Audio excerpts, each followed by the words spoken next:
নমস্কার বন্ধুরা, আমি শিপ্রা ইংল্যান্ড থেকে বলছি।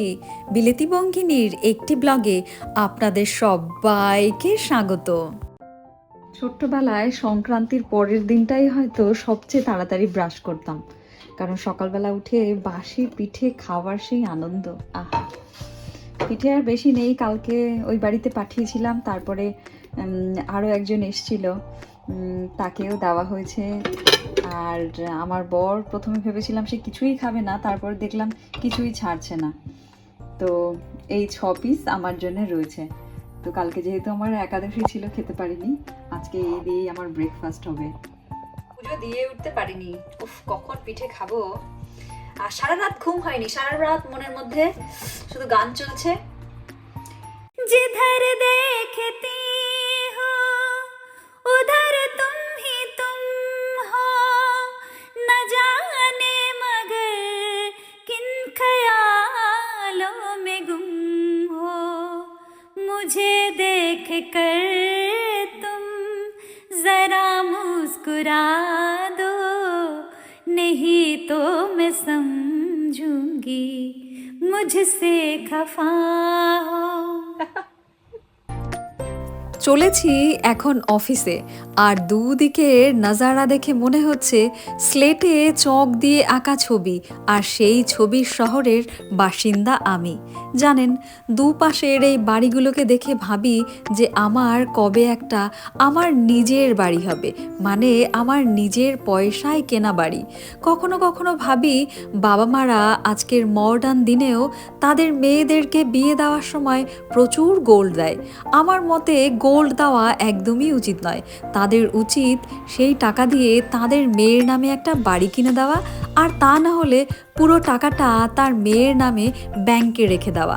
জানেন, এটা অনেক বড় একটা সেফটি একটা মেয়ের জন্যে।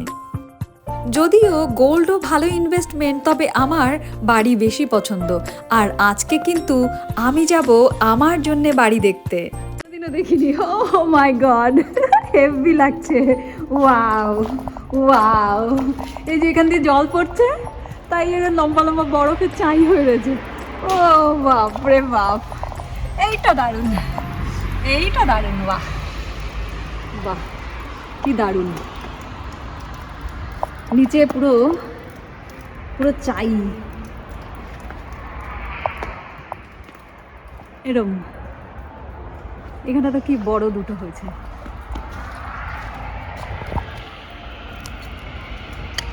আহা, কে খাবে?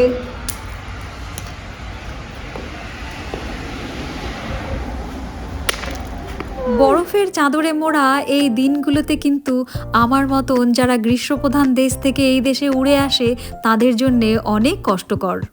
আমার বর অধিকাংশ দিনই সকাল 7টার মধ্যে অফিস বেরিয়ে যায়। আমি ওকে বললাম, এই ঠান্ডাতে তোমার অফিস যেতে কষ্ট হয় না? ও আমাকে বলল, না, আসলে এই সিজনগুলোর সাথে আমাদের পরিচয় আছে, তাই এই সিজনগুলোকে আমরা জানি এবং উপভোগ করি। আমি ওর বলা কথাগুলো মন ভরে শুনলাম আর প্রাণ ভরে বুঝলাম। যেমন গ্রীষ্মে রৌদ্রের তাপ ও আম কাঁঠালের মিষ্টি সুবাস, বর্ষার মেঘ বৃষ্টি আর সবুজের উচ্ছ্বাস, শরতে নীল আকাশ আর শিউলির গন্ধ প্রকৃতিকে কেমন ভরিয়ে তোলে, হেমন্তে ধানের সোনালি হাসি গ্রামাঞ্চলকে কি সুন্দর করে সাজায়, শীতে কুয়াশার চাদরে ঢেকে যায় ভোরবেলা আর পিঠেপুলির গন্ধ, বসন্তে আকাশ শিমুল রং আর কোকিলের ডাক জীবনকে কি সুন্দর ভরিয়ে তোলে।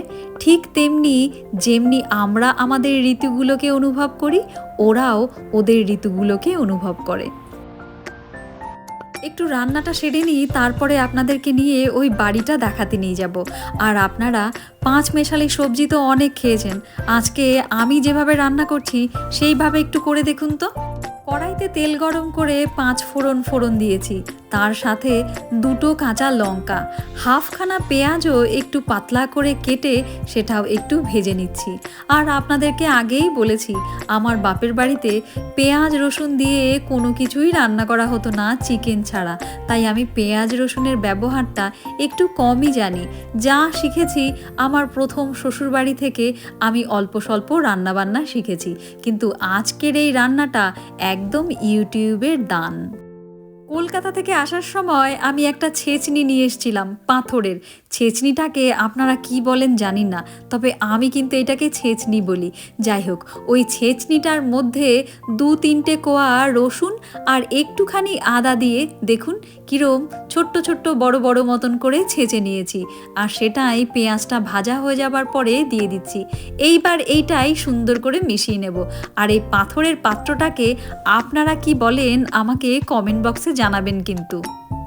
কালো জিরে কাঁচা লঙ্কা ফোড়ন দিয়ে কুমড়ো আলু বরবটির তরকারি আপনারা অনেক খেয়েছেন, আজকে একটু পেঁয়াজ রসুন দিয়েই খেয়ে দেখুন। আগে না গ্রামে কোনো অনুষ্ঠান হলেই সেখানে আলু কুমড়ো আর পুঁই শাক দিয়ে একটা সবজি করা হতো, আর ওই সবজিটা আমরা নিরামিষ ভেবেই খেতাম। কিন্তু আমি এক বড় রাঁধুনির কাছে শুনেছিলাম আমরা ওটা নিরামিষ জানলেও ওই সবজিটাতে একটু পেঁয়াজ রসুন সুন্দর করে বেটে মিহি করে ওই তরকারিতে দেওয়া হয়। আসলে গ্রামে বা কলকাতাতে নিরামিষ বলতে তো সেখানে পেঁয়াজ রসুন দেওয়া হয় না, কিন্তু অন্যান্য স্টেটগুলোতে পেঁয়াজ রসুন দিয়ে খাবারটাকেও নিরামিষ বলা হয়। আর আমি যে রান্নাটা আজকে করছি সেটা কলকাতার নয়, বাইরের স্টেটে, যেখানে পেঁয়াজ রসুনটাকে নিরামিষ বলা হয়। ইংল্যান্ডে কিন্তু এখন সবজির আকাশ ছোঁয়া দাম। যে কটা বরবটি আমি এখন দিচ্ছি তরকারিটাতে, এই বরবটিটার কিন্তু ৫০০ টাকার বেশি দাম আছে। আর একটা কুমড়োরই এখন ১০০ টাকা দাম, তার সাথে আছে একটা আলু। মোটামুটি সবজি খাওয়া মানে এখানে কিন্তু একদম বড়লোকই ব্যাপার। আগের দিন জানেন ৪খানা মাঝারি সাইজের ঝিঙে নিয়ে এসেছি ৭০০ টাকা দিয়ে। সত্যি সবজি যেন এখন আর খাওয়াই যাবে না। যাই হোক, রান্নাতে আবার মন দেয়া যাক। একটুখানি জিরে আর ধনের গুঁড়োও আমি দিয়ে দিচ্ছি। এইবার আবার নাড়াচাড়া করে ঢেকে দেব। আপনারা চাইলে এখানে একটুখানি মিষ্টিও যোগ করতে পারেন, কিন্তু ওই যে আমি অনেক মিষ্টি খেয়ে নিয়েছি সংক্রান্তির দিন, তাই নো মিষ্টি। আমি ১ মাস আর কোনো ধরনেরই মিষ্টির ব্যবহার করব না। হালকা একটু জল দিয়ে দিলাম। এইবার এইটাই ধিমি ধিমি আঁচে হতে দেব, তবেই আমার সবজি রেডি হয়ে যাবে। জানেন, খাবারটা কিন্তু অসাধারণ হয়েছিল। স্পেশালি আদার ওই যে ছোট্ট ছোট্ট টুকরো, সেইগুলো যখন মুখে বাজছিল খেতে দারুণ লাগছিল, আর দারুণ সুন্দর একটা গন্ধ। আমার ৫ মেশালি সবজি কিন্তু একদম রেডি। আপনারা এটা পরোটা বা রুটির সাথে খেতে পারেন। যদিও আপনাদেরকে আমি জ্ঞান দিচ্ছি পরোটা রুটির সাথে খাবার, কিন্তু আমি ভাত করে নিয়েছি, আমি ভাতের সাথেই খাবো। সাথে ২টো ডিম অমলেট করে নেব, ব্যাস, আমার আর কিছু চাই না। আগের একটা ব্লগে আমি সেদিনও কুমড়ো কেটেছিলাম আর দানাগুলো ফেলে দিয়েছিলাম। আপনাদের সবাইকে জিজ্ঞেস করেছিলাম যে এই দানাগুলো কীরমভাবে খাওয়া যায়। অনেকেই অনেক রকম সাজেশন দিয়েছেন, তাই আজকের দানাগুলো ফেলার আর ভুল করছি না। আজকের দানাগুলো নখ দিয়ে সুন্দর করে খুঁটে নিয়ে নিচ্ছি। এটাই একটুখানি ধুয়ে পরিষ্কার করে একটা পেপারের উপরে রেখে দেব। সুন্দর করে শুকিয়ে যাওয়ার পর ভাবছি ওটা নখ দিয়ে খুঁটে খেলেও হবে, বা পরে একটু রোস্ট করে ভেতরের শাঁসটা বার করে খেলেও হবে। আগের দিনের কুমড়োটার মধ্যে একটা গাছ হয়ে গেছিল দেখিয়েছিলাম, আজকেও কিন্তু তাই। দেখুন এই যে দানাটা কিরম ফাঁকা, আর এর মধ্যেই ছিল এই যে একটা গাছ। তবে আজকের গাছটা প্রায় মৃতপ্রায়, আগের দিনের গাছটা একদম তাজা ছিল। আগের দিনের এক বন্ধু জানিয়েছিলেন যে এই কুমড়োর দানাগুলো আমি বেসনের মধ্যে দিয়ে ছোট্ট ছোট্ট পাকোড়া করেও খেতে পারি। দেখা যাক কোনটা মাথায় আসে। যেটা মাথায় আসবে সেরমই ভাবছি একদিন করে খাবো। এটা ভেবেছি আমি কেনার জন্য।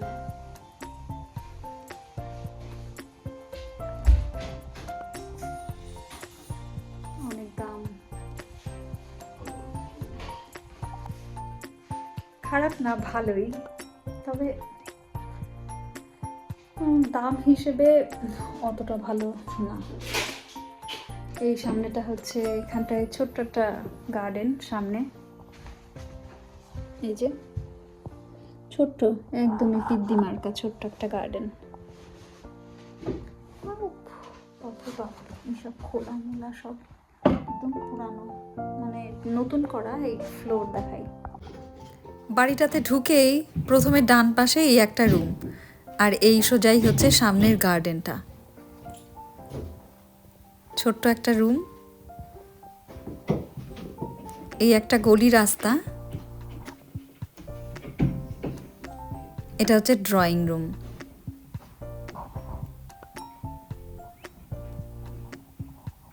ফায়ার স্পেস করা রয়েছে ওখানটায়, ছোট্ট একটা সোফা। সামনে ঢুকে এইটা হচ্ছে কিচেন। কিচেনটা সুন্দর, কিচেনটা একদম নতুন, কিচেনটা নতুন করে বানানো। আর কিচেনের ওই পাশটায় গিয়ে হচ্ছে টয়লেট।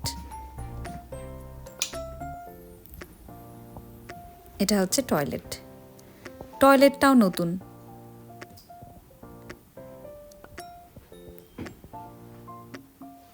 নতুন করা। ড্রয়িং রুমের মধ্যে দিয়েও দোতলায় যাওয়ার জায়গা, চলুন যাই। এই হচ্ছে সিঁড়ি, কধাপ উপরে উঠে দুটো বেডরুম ওপরে।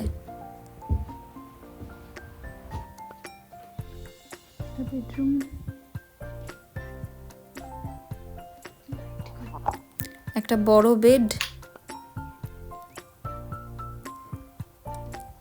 আর এই পাশে একটা ছোট্ট বেড। সামনে থেকে এটা হচ্ছে আর একটা বেডরুম।